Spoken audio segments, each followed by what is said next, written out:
surprise កន្លែងមួយទៀតអ្នកខ្លះគេថាខ្ញុំនឹងដេម៉ត់អត់មានដេម៉ត់ទេហាម៉ត់ទៀតហាម៉ត់មិនចាក់ដើម្បីឲ្យមហាជនបានប្រាក់ឲ្យបាត់ខាញ់ចាខាញ់ចាឲ្យ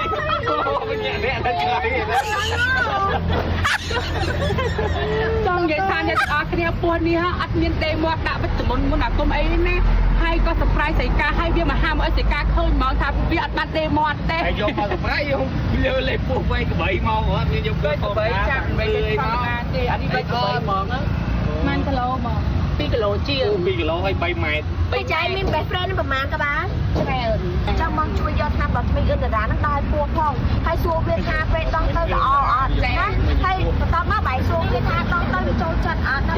ឆ្នាំដល់ថ្មីកូនខ្មែរគេទៅប្រហែល 5,000 ដែរខ្ញុំជូនបងដងមួយពោះហើយមួយ best friend បងទៅណាបងណាតែគ្នាដកយកតែឲ្យមែនឲ្យមែនបងចាហើយបងពេលបងដល់ហើយបងកុំភ្លេចសួរវាឲ្យខ្ញុំផងថាពេលវាប្រើទៅវាល្អអត់សុំតែសុំទឹកបែបវាបងចេញនិយាយមួយពោះអត់ខ្ញុំសួរត្រង់ពេលថាអញ្ចឹង